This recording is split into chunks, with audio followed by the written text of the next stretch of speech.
The first Mythbuster. Mythbuster number one is that you need to resist fear. And I'm here to tell you that what you resist persists.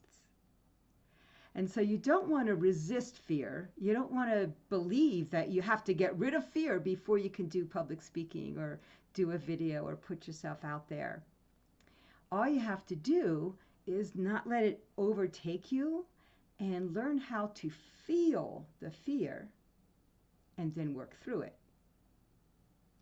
There's not a celebrity alive or a public speaker that's a famous, good public speaker that doesn't feel a little bit of those butterflies in their stomach when they go to speak. That's just normal. It's natural. And that's okay.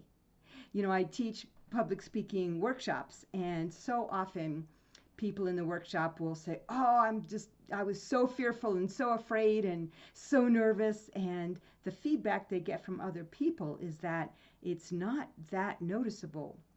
The thing about fear is that it's there to protect you, right? It's your friend. Make friends with your fear. Because there's two kinds of fear. There's the fear that's there to keep you from getting hurt. So, you know, if there's a moose in your backyard, you might be afraid of that. If you're on fire, yeah, you might be afraid of that. But most of the time, people fear what they think is going to happen. So it's something that doesn't exist, and yet they think about it and project into the future, and it makes them afraid.